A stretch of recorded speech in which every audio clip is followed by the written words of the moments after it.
Bueno, la pregunta que te dejo el día de hoy es si sabes cómo salir del modo sobrevivencia. Ya vamos a hablar respecto de, bueno, varios temas, nuestra primera infancia, la etapa gestacional, vamos a hablar respecto de nuestras glándulas suprarrenales, el primer chakra, el tallo cerebral, el cerebro reptil, bueno, varios conceptos que parece que se parecen, pero que ahí vamos a ir desglosando un poquito cuál es la dinámica de nuestro inconsciente, de nuestro cuerpo frente al miedo, frente al peligro, frente a la lucha por el territorio, ¿cierto? Entonces, lo primero que tenemos que decir es que el principio básico de la vida es sobrevivir.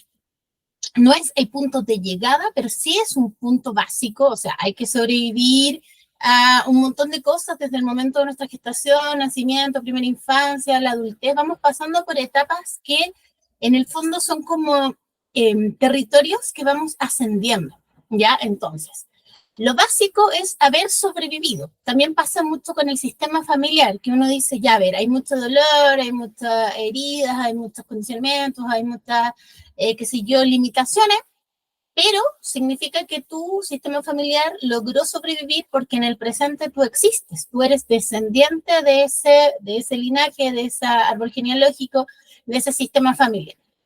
Ahora, claro, cuando hablamos de sobrevivencia suena como un poco limitante, ¿no? Como que si nos fuéramos a dedicar solo a sobrevivir. Por eso la pregunta es si sabes cómo salir del modo sobrevivencia. Ya, no es algo que nos podamos saltar, es algo que tenemos en la base y que debemos garantizarnos, pero no podemos quedarnos ahí, porque es nuestro primer nivel de conciencia. De ahí para arriba viene todo lo demás, un montón de otras etapas de desarrollo que si nos quedamos en el modo sobrevivencia vamos a estar, en el fondo, estancando nuestro crecimiento. ¿Qué implica vivir en modo sobrevivencia? Implica vivir básicamente con miedo, ¿ya? Ese miedo que tiene una respuesta fisiológica, ¿cierto? Que implica un estado donde todo nuestro sistema está en alerta, está como un poco preparado para la amenaza, para el peligro, y sabemos que frente al peligro hay dos respuestas básicas, ¿cierto? O me paralizo, ¿cierto? Me paralizo y escapo, o ataco, ¿cierto? Pueden ser los dos extremos, huida o ataque. Y eso es muy personal, porque alguien dice, si a mí me pasara tal cosa, yo haría tal cosa. Esas son ficciones. Y en la práctica, la gente que cree que va a reaccionar se paraliza, la gente que cree que se paralizaría termina siendo súper activa y confrontando. Ninguna de las dos situaciones es preferible. ¿Por qué? Porque en muchas situaciones lo que está en juego es nuestra vida. Si te asaltan, si estás en un accidente, si estás en una emergencia, en una catástrofe natural, qué sé yo, claro, se nos mueve literalmente el piso y se disparan ciertos temores que son casi que atávicos de la humanidad, de la ancestralidad máxima, y esos temores están en nuestro tallo cerebral. Haz de cuenta que el tallo cerebral es como un archivo que guarda todo lo que como especie hemos tenido que hacer para sobrevivir. Entonces hay ciertos aprendizajes que ya son como en automático. Si te fijas, cuando tú enfrentas determinadas situaciones, esos cambios que tu cuerpo sufre son imperceptibles. Te cambia la respiración, el latido cardíaco, la pupila. Es como que todo tu sistema, tu inconsciente se prepara para dar una respuesta a una situación. Ahora, ¿qué es lo que pasa? Que a veces estamos realmente muy desconectados del cuerpo y no podemos ver esas señales cuando hay peligro, no escuchamos nuestra intuición, nuestro instinto, porque los seres humanos como que nos disociamos un poco de ese aspecto animal, siendo que en la base también somos mamíferos, también somos animales y también deberíamos confiar en ese instinto que tiene como objetivo preservar la vida, ¿ya? Pero claro, a veces corremos riesgos innecesarios, están nuevamente los dos extremos, una persona que se cuida mucho, que no corre ningún riesgo, y también una persona muy temeraria. Lo vamos a ver en los niños, hay niños que son unas fotos, se quedan ahí, si tú le dices quédate sentado, se quedan sentados, y hay niños que están, te descuidas 2 segundos, están arriba del techo, están saltando, y es como que no tuvieran un registro del peligro. Ahora, el miedo, que es la emoción que está detrás de todo esto, tiene una razón de ser. ¿Ya? El miedo no es para que nos quedemos ahí paralizados, para que le demos más importancia de la que tiene, pero tampoco lo podemos minimizar. El miedo es lo que te permite a ti ser precavido. O sea, en la justa medida, el miedo previene, por ejemplo, que tú te quemes con agua hirviendo, cruces la calle sin mirar a los costados, que te tires de un quinto piso. O sea, es como uy, qué susto, ¿no? Algo te dice que me estoy poniendo en peligro. Esos son miedos básicos. Hay otros miedos que ya son como fobias, por ejemplo, qué sé yo, miedo a las aglomeraciones, a la oscuridad, a los espacios públicos, a estar encerrados. Son miedos que algo en tu inconsciente te hace creer, por experiencias quizás, por vidas pasadas, por memorias ancestrales, por memorias incluso de la humanidad, que te estás poniendo en riesgo, porque puedes morir. Es como la culminación del miedo y del modo sobrevivencia sería, por ejemplo, una crisis de pánico, donde tú sientas literalmente que te vas a morir, que vas a ser aniquilado, que vas a desaparecer, que te vas a, que en el fondo que te vas a morir. Eso es, tú sientas que te vas a morir. Y no es que lo que está pasando a veces sea realmente grave, así como, oh, qué tremendo lo que pasó. Una crisis de pánico puede ser detonada por un olor, por un contexto, por un grito, por una actitud, por un paisaje. O sea, son situaciones que están como muy, que están muy ¿cómo decirlo? Que son muy personales, ¿ya? O sea, tú podrías decir, ay, pero ¿cómo te pasó eso? Claro, porque no hay una graduación, no es que este estímulo es muy grande y entonces aquí la persona tiene que sentir mucho miedo, como este estímulo es muy pequeñito, la persona no puede sentir miedo. Por eso hablábamos también de las fobias, tú podrías decir, oye, pero si un ratón no te va a hacer nada, o racionalizarlo, pero la persona que le tiene miedo a los ratones o a las arañas o a la oscuridad, no está pensando en eso, no está siendo racional, es algo inconsciente e irracional. Y no lo digo, no uso irracional de una manera despectiva, porque muchas personas dicen, oh, qué irracional. No, irracional solo significa que no es racional, que pertenece a otro ámbito, del inconsciente, de la memoria, de lo emocional, que no es ni superior ni inferior. Cada ámbito se ocupa de temas diferentes. Entonces, cuando estamos en el modo sobrevivencia, es como que una parte de nosotros, y eso tiene una respuesta biológica que vamos a medir desde las glándulas suprarrenales, entonces hay que poner ojo ahí, todo lo que es problemas de riñón, problemas de vejiga, que pudieran estar dando también algún indicio de que estamos viviendo con miedo, ¿cierto? Que estamos sosteniendo una situación de miedo extremo, eso es importante. También las personas que son muy mayores, que ya han tenido un gasto de energía vital a lo largo de su vida, hay ahí también como una situación que suele aparecer, como temblores, como eh, falta de estabilidad, que lo vamos a analizar más a fondo. Entonces, volvemos a la pregunta inicial. ¿Cómo salir del modo sobrevivencia? Lo primero es registrar, por ejemplo, qué nos pasa a nivel físico. ¿Ya? Si yo te pregunto, esta es una pregunta general, si yo te pregunto, ¿tú te sientes segura y a salvo? ¿Tú sientes que estás en un lugar, en el mundo, en la vida, donde estás protegida? ¿Estás a salvo? Entonces tú me podrías decir, sí, obvio, pero no me importan tanto tus palabras como tus sensaciones. ¿Qué nos dice tu cuerpo? ¿Te sientes firme? ¿Te sientes enraizada? ¿Qué nos dicen tus síntomas, tus enfermedades, los síntomas que se repiten? Quizás tú dices, sí, no, todo bien, pero has tenido una pielonefritis, has tenido cálculos renales, has tenido no sé, un diagnóstico tremendo, y eso nos va a decir que vienes viviendo con miedo desde muy temprana edad, ¿ok? ¿Por qué? Porque cuando somos chiquititos, estoy hablando así, somos completamente recién nacidos, somos completamente indefensos, dependemos 100% del mundo adulto, de la mamá, del papá, del entorno, nos va a pasar que nuestra meta, lo vuelvo a repetir, es sobrevivir. Sobrevivir, o sea, piensa 100 años atrás, los niños no sobrevivían muchas veces al parto, al embarazo, a la gestación, a la primera infancia, se morían de hambre. O sea, es una realidad súper dolorosa, súper triste decir que en este mundo con tantas cosas que se botan, con tantas cosas que están en sobreabundancia, hay lugares en el mundo donde todavía los niños se mueren de hambre. Ya, o sea, qué cosa más vital que el alimento, ¿ok? Entonces, claro, hay cosas que son vitales, como el alimento, el aire, el agua. Si nos han faltado esas cosas en la vida, va a haber una sensación de peligro, de escasez, de inseguridad básica. Eso tiene mucho que ver con cómo fue mi infancia. Por ejemplo, un poco analizando. Hay veces que uno dice, ay, es que yo tuve un embarazo súper complicado. Bueno, ese embarazo complicado va a repercutir 100% en el ser que se estaba gestando dentro de ti.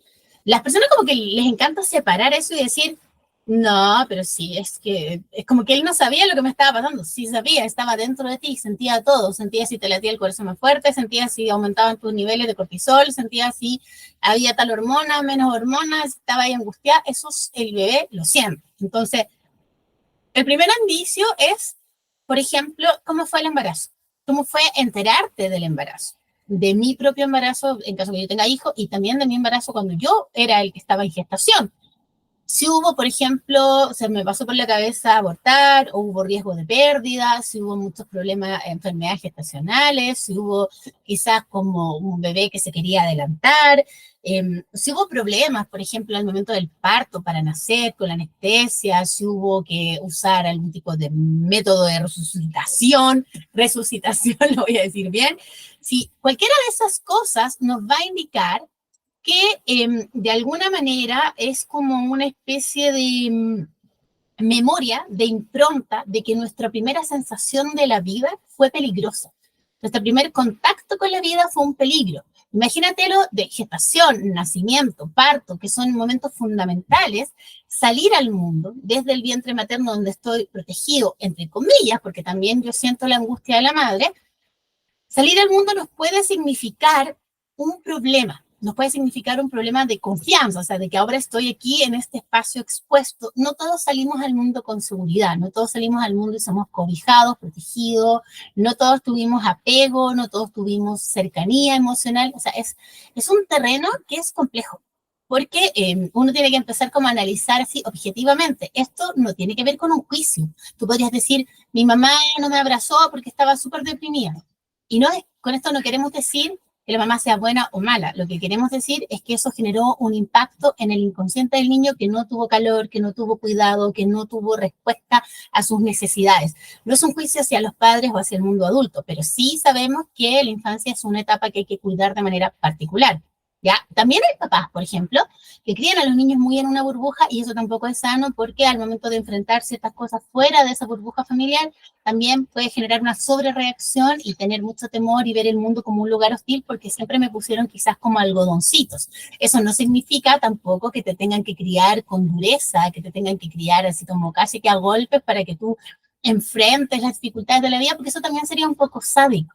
Ya, lo importante es ir como midiendo, o sea, hay una cosa en cada momento, cada edad tiene distintos desafíos, cada situación se enfrenta de distinta manera, pero el miedo en la infancia es algo muy habitual, el no sentirnos seguros, el no sentir que ese amor que tenemos, que recibimos, es incondicional. Cuando somos pequeños siempre sentimos que tenemos que ser niños buenos, o que tenemos que hacer las cosas bien, o que tenemos que hacer algo para ganarnos el afecto o el cuidado o la presencia. Como que en ese sentido los adultos lo hacemos pésimo. No siempre le transmitimos a nuestros hijos esa sensación de amor incondicional, de no importa lo que tú hagas, si bien yo te pongo límites, te doy ciertos lineamientos, yo te sigo amando, tú eres mi hijo, tú eres merecedor de cariño, de cuidado, de presencia, de afecto, y no es que si te portas mal yo voy a retirar todo eso, porque tú tienes derecho a todo eso por el simple hecho de existir. Pero como hay muchos condicionamientos, y finalmente lo que yo transmito en mi crianza son mis propios condicionamientos. No, yo no puedo amar incondicionalmente a un hijo si yo no estoy llena de amor incondicional. Esto es como un tema evolutivo. Los padres con el tiempo aprendemos a abrir esa incondicionalidad, pero seguramente en el momento en que los hijos nacen y estamos recién criando, se nos hace súper difícil. Son conceptos, son palabras y nos podemos sentir como que las pronunciamos, pero no las sentimos realmente. Ahora, tampoco puedo transmitirle a un hijo la seguridad que no tengo. Y con seguridad no me refiero solo a lo material. A veces lo que genera inestabilidad en un entorno familiar es que la pareja tiene muchas peleas, a veces es que uno se quedó sin trabajo, que hay problemas de salud, es que hay más hijos, es que hay problemas con la suegra, con la, sí, yo, con la abuela. Esas situaciones que desarmonizan este hogar también generan en los niños la sensación de que esto es muy inestable.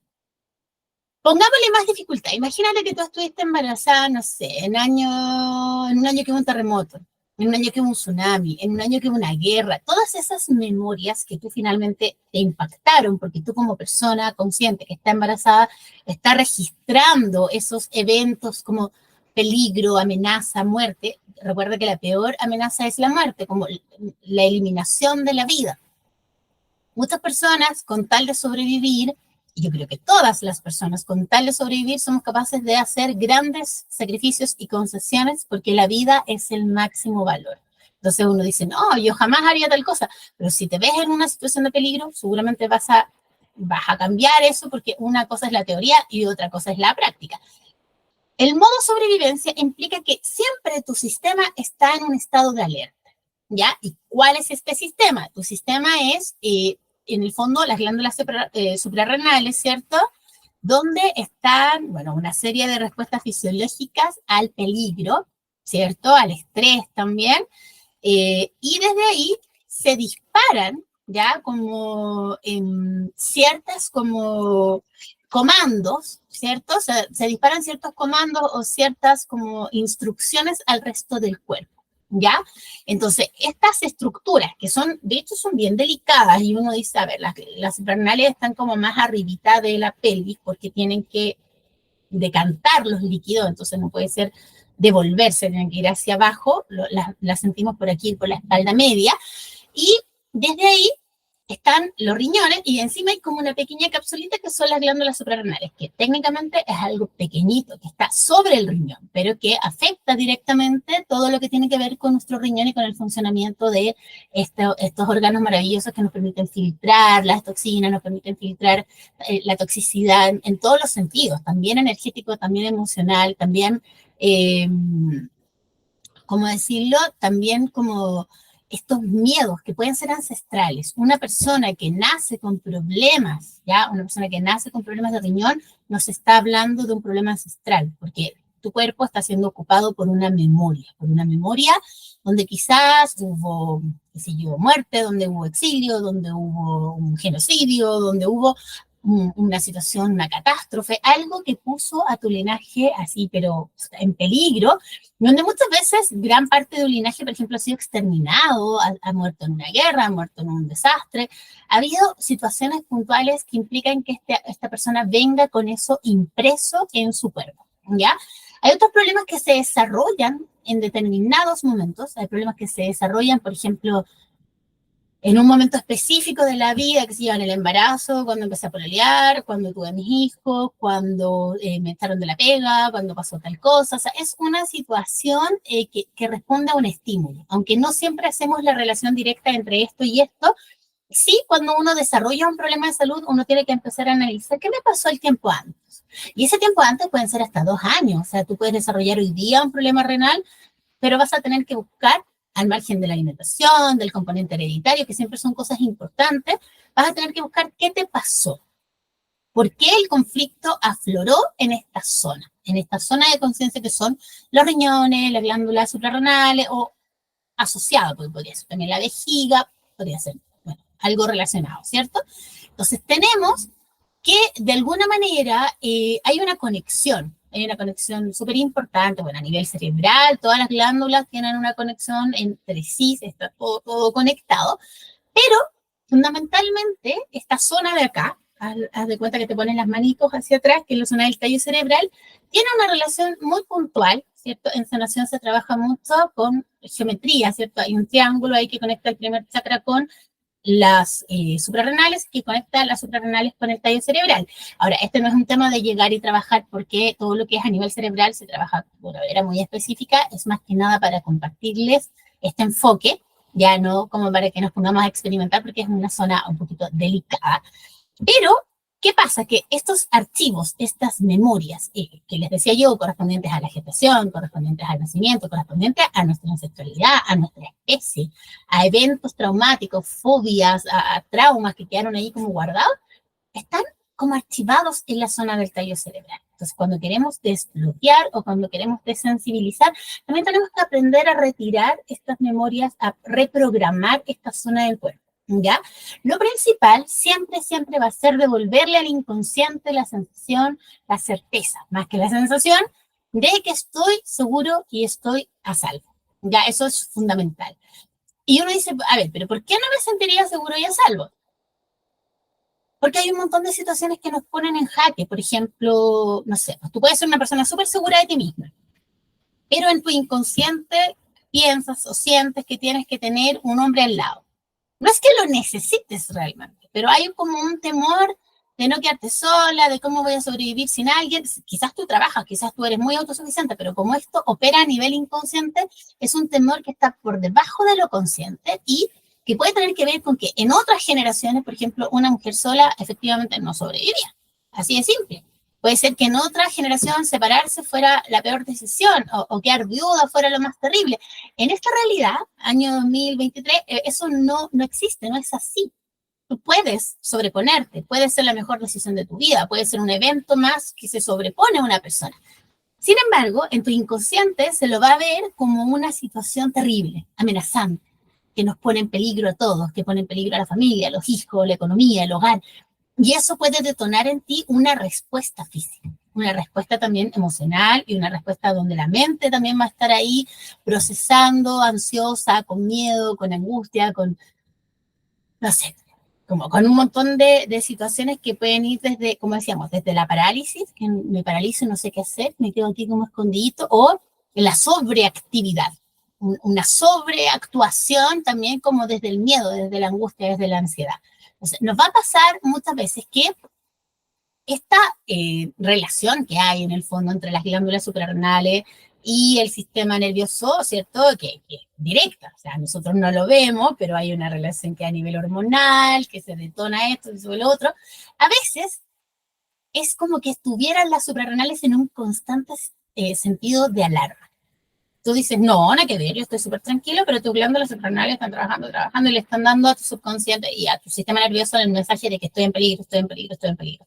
Y ese estoy en peligro puede ser desde que tú sales de la puerta de tu casa porque te estresa, no sé, el transporte público, la gente, el ruido, puede ser que esos estímulos, tu jefe, tu compañero, una situación, tu ex, la vida, el mundo, tal olor, tal color, me esté generando un nivel de estrés muy importante. Entonces, aquí es donde tenemos que empezar como a ordenar, a limpiar, a reprogramar ciertas zonas del cuerpo para que ya no respondan a estos estímulos y los vean como un peligro. Ya, hay un aspecto que es biológico y fisiológico, ¿cierto? Puede ser que un riñón tenga, por ejemplo, algún tipo de enfermedad, algún tipo de deformidad, algún tipo de disfunción, y que eso dificulte su funcionamiento, no sé, la eliminación de tal sustancia, la retención de esto otro, que tenga la formación, qué sé yo, de cálculo.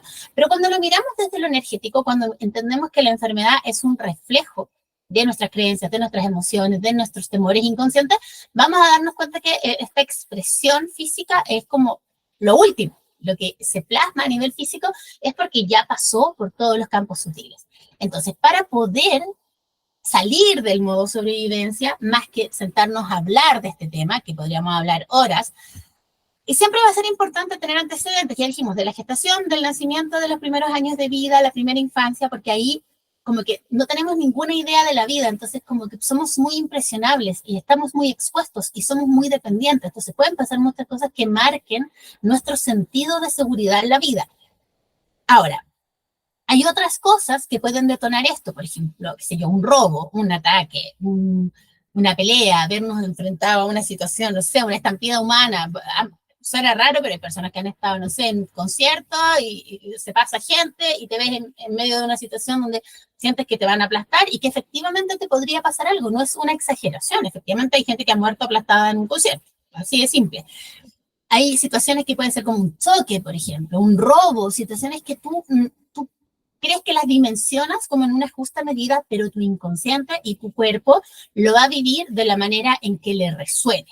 O sea, si detona un miedo terrible, puedes caer en una crisis de pánico, puedes desarrollar una enfermedad a nivel suprarrenal, puedes desarrollar una enfermedad a nivel de riñones, de vejiga, te puede hacer pipí, así, literalmente. O sea, hay muchas cosas que pueden pasar más allá de la interpretación racional que tú haces de los eventos.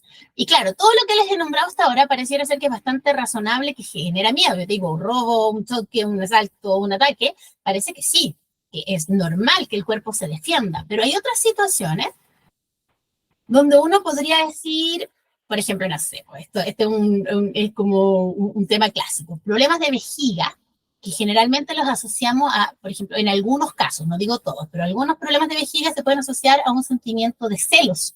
de sentir que mi territorio está siendo usurpado por otra persona, que mi pareja se volvió a casar, que mi ex ya tiene a alguien, o de que la persona con la que estoy está mirando para el lado, ese sentimiento que no lo puedo manejar a veces a nivel consciente, no lo puedo controlar, no lo puedo comunicar de manera consciente, se va a graficar en un problema de vejiga, por ejemplo.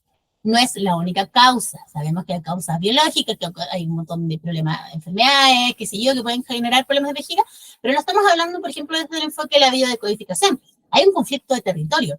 ¿Y qué hacen los animales cuando necesitan afirmar su territorio, marcar su territorio? Porque tú puedes ver a tu pareja como tu territorio, tú puedes ver tu puesto de trabajo como tu territorio, tú puedes ver tu casa y sentir que te están invadiendo como tu territorio. Entonces, ¿qué pasa? Que se detona un proceso a nivel de vejiga, porque ahí está, no sé, la orina, es como marcar el territorio literalmente. Este aumento en la frecuencia para ir al baño, o que no me aguanto, que tengo ganas, puede ser perfectamente un conflicto en relación al territorio.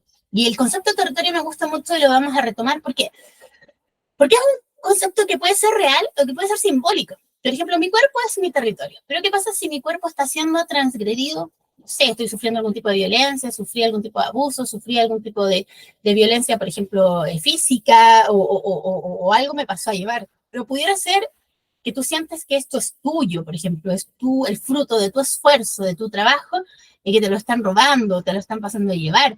Eso es un territorio simbólico, pero igual puede ser tu intelecto, puede ser una obra, puede ser tu arte.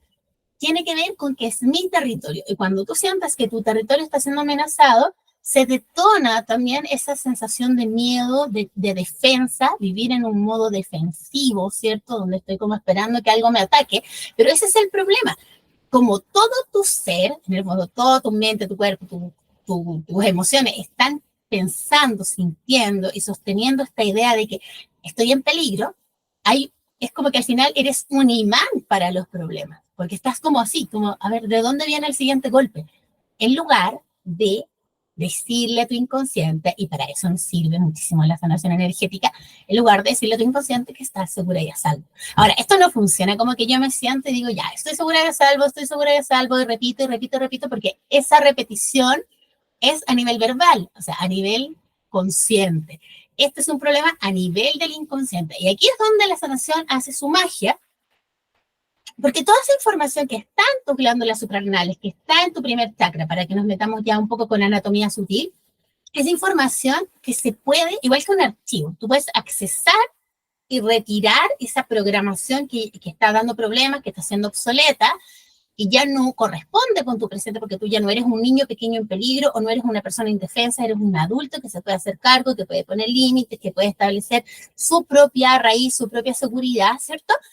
Esa información hay que retirarla, ¿ya? Y la sanación trabaja así. Cuando trabajamos desde un enfoque cuántico, lo que hacemos es que todas estas memorias, patrones, fractales, toda esta información que está en tus células, en tus órganos, en tus huesos, en tus tejidos, en tus campos sutiles, desde lo más físico a lo más denso, la retiramos y a cambio, ¿qué ponemos? Ponemos una programación que sea armónica y coherente con lo que tú quieres en tu presente, que es sentirte segura, sentir que tienes tu territorio bien delimitado, sentir que tienes una raíz, que perteneces, que eres libre, que si bien hay que vivir con ciertas precauciones por una cuestión de cuidar tu seguridad, no necesitas extremar esos cuidados y transformarlo así en una paranoia o en una parálisis, ¿cierto?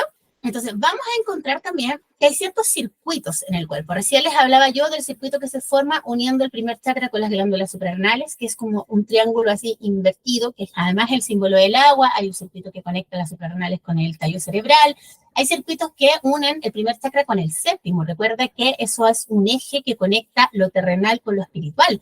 Y a veces, en periodos de eh, como de mucha inestabilidad, algo pasa que nuestra conciencia se separa de este aspecto trascendente espiritual y se queda como prisionera de la materia, del dinero, del no tengo, del no soy suficiente, del para mí no hay. Es como que la conciencia queda trincherada en un estado de conciencia muy bajo, en una vibración muy baja, que es precisamente la vibración del miedo, la vibración de la carencia, la vibración de la necesidad.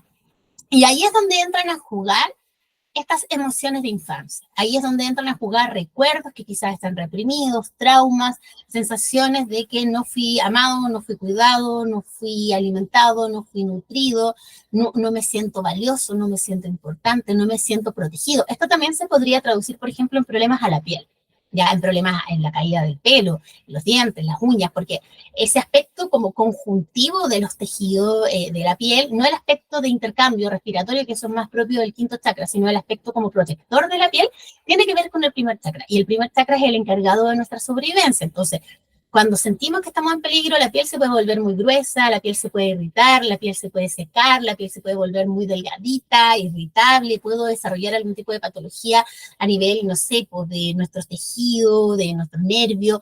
Hay muchas formas en que el miedo se puede manifestar, este conflicto con el territorio, con la seguridad. Muchas veces también sentimos que hemos sido separados de alguien que nos brindaba cuidado, nos brindaba protección. Esa persona ya no está, se fue, puede ser una pareja, puede ser alguien que falleció. Y claro, racionalmente yo lo entiendo, pero mi inconsciente automáticamente me hace sentir que vuelvo a un estado de desprotección, de peligro, de, ¿cómo decirlo? De estar sobreexpuesto. Y todo eso genera una respuesta a nivel suprarrenal. Entonces, aunque tú no te des cuenta, hay situaciones que estresan tu sistema y hacen que tu cuerpo gaste una energía en protegerte de un enemigo que puede parecer imaginario, ¿cierto? Pero que en la práctica para nuestro inconsciente es súper real.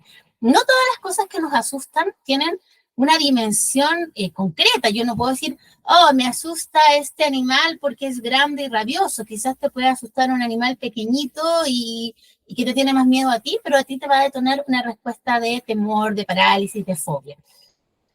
Para salir del modo sobrevivencia, lo principal, desde mi propuesta de trabajo, es detectar cuáles son esas memorias que en algún momento nos hicieron sentir inestables. Partimos trabajando desde la gestación, ya cualquier evento que haya marcado la gestación, ya sea, no sé, peleas, discusiones, una persona que sufrió un robo. Yo me acuerdo que estando embarazada me pasaron dos cosas súper importantes, y una en particular que fue una caída que tuve ya casi al final, ya como con 9 meses, pues bien impactante porque me caí, me asusté muchísimo, no sentíamos los latidos de la guagua, o sea, fue como bien impactante.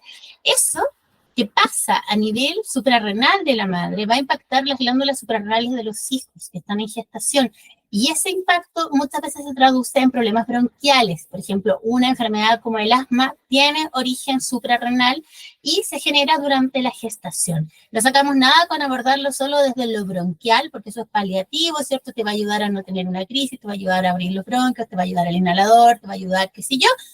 Pero tenemos que ir a la memoria gestacional que generó eso, que cada vez que ese niño se siente en una situación de estrés, hace una crisis de asma. ¿Por qué? Porque esa es la respuesta que su cuerpo generó estando dentro del vientre de la madre. Entonces, necesitamos información sobre la gestación, sobre el nacimiento. También muchos niños tienen problemas para nacer, pueden venir un poco ahogados, pueden sentir literalmente que estuvieron en riesgo vital, ¿cierto? Partos que tienen sufrimiento fetal también. Y los primeros años de vida, porque en esa etapa en particular somos sumamente indefensos y estamos completamente expuestos y dependemos 100% de los cuidados, de la atención, del cariño de los padres que a veces no están sanos. O sea, no sé, por ejemplo, mi mamá siempre me cuenta esto como si fuera un chiste, y no lo es, porque mi mamá me dice que cuando ella tuvo que volver a trabajar, después que yo nací, me dejó a cargo de una chiquilla que ella le pagaba, le dejaba la comida, me cuidaba en un horario bien específico, que era el horario que mi mamá trabajaba, pero que al cabo de unas semanas yo me empecé a enfermar. Sí, gravemente, me tuve que llevar a urgencia, le dijeron, ¿sabe qué? Su agua está deshidratada, no ha comido, está desnutrida. Entonces mi mamá dice, esta persona te cuidaba, pero le daba una lata atroz darte la comida, tú quizás eras un poco mañosa, que es natural en un bebé que está siendo separado de su madre y cuidado por un extraño, y al no comer, y el hombre, la persona se daba media vuelta y no pescaba, nunca insistió en reforzar la alimentación, en reforzar la hidratación, y eso al cabo de un tiempo significó varias crisis. Pero esto no pasó una vez, pasó varias veces en distintos periodos. Entonces uno dice, o sea, mi cuerpo tiene una memoria de deshidratación, tiene una memoria de inanición, tiene una memoria que después se expresó, por ejemplo, en problemas hepáticos, porque en el hígado también está esa memoria de haber pasado hambre, que suena bien extremo, haber pasado hambre, no es como que en mi casa no había para comer, Pero sí cuando un niño es pequeñito y no puede tomar el pecho, o se activa una memoria, y una memoria que muchas veces también es ancestral. Así que si, por ejemplo, tuviste ictericia o algún problema hepático en la primera infancia, hay que ver ahí qué fue lo que activó esta situación. De hecho, a mí cuando yo tuve problemas hepáticos, efectivamente sí sentía que pasaba mucha hambre, pero era por una razón puntual, en que fue la época de mi vida en que yo empecé a cuestionarme 4 o 5 años si quería comer carne. Porque vivía en el campo y me generaba mucha angustia ver que los animales que un día eran mis amigos, el otro día estaban en la sopa o en el plato. Entonces dejé de comer, porque lo que había para comer en ese espacio eran productos animales. Entonces yo como que separaba, cambiaba la carne por una papa. Entonces comía muy mal y pasaba mucha hambre, pero porque no había tampoco como a quién decirle, por favor, no quiero comer carne. Ya de más adulta, claramente uno puede tomar esas decisiones, pero en ese momento de mi vida yo me sentía sumamente como expuesta. Era como, entre comer y no comer, prefiero no comer. Y me terminó enfermando y se terminó reactivando esta memoria de la primera infancia, ya a tipo 4 o 5 años se activaron otros problemas y eso ha tenido un correlato, ¿ya? Ahora, problemas como el asma, que uno dice, pero a ver, ¿dónde está la relación? Efectivamente, cuando las suprarrenales experimentan situaciones de temor, de miedo, de impacto que nos pone en peligro, disparan una serie de sustancias que a su vez van a cerrar los bronquios. Y eso es lo que experimentamos como ahogo. Pero ese temor no es por una vivencia mía, es una vivencia en la que yo estaba incluido, porque estaba en gestación, pero que lo más probable le haya pasado algo a tu mamá o haya pasado alguna experiencia de miedo. Incluso esto de muchas mamás que no están seguras si van a tener el hijo o no, que hay la posibilidad de abortar, que estoy ahí mismo, y que quizás eso también genera un riesgo de vida o muerte. Esto no es un juicio hacia las decisiones que una persona tome. Pero claro, la sola idea, porque esto tiene que ver con la sobrevivencia, entonces si alguien te hace sentir que vas a ser eliminado, hay un riesgo por las razones que sea, claramente eso detona una respuesta en ti. Detona una respuesta a nivel fisiológico, a nivel hormonal, a nivel energético, se activan un montón de defensas y eso sí se puede traducir en un montón de problemas a continuación, donde tú sientes que no tienes derecho a la vida, donde tú sientes que no tienes nada garantizado, donde tú vas como pisando sobre huevos porque quizá tuviste padres muy inestables o adultos que eran muy ambiguos o una situación que era muy caótica. Entonces, eso se traduce en una extrema precaución, en una hipervigilancia, donde estás todo el rato como vigilando, como no equivocarte, no decir algo indebido, que te puede llegar un golpe, que te puede pasar algo. Entonces, esas situaciones, imagínate aún más cuando hay violencia, cuando hay abuso, cuando hay maltrato, o sea, ya estamos hablando de muchas situaciones que se suman. Salir del modo de sobrevivencia, entonces, implica básicamente trabajar con los traumas de la gestación, el nacimiento, la primera infancia, que es hasta los 7 años, ¿cierto? Lo dividimos entre 0 y 2 y luego entre los 3 y los 7 porque son distintos periodos. Hay lenguaje y primero no hay lenguaje y después sí hay lenguaje. Eso es lo principal.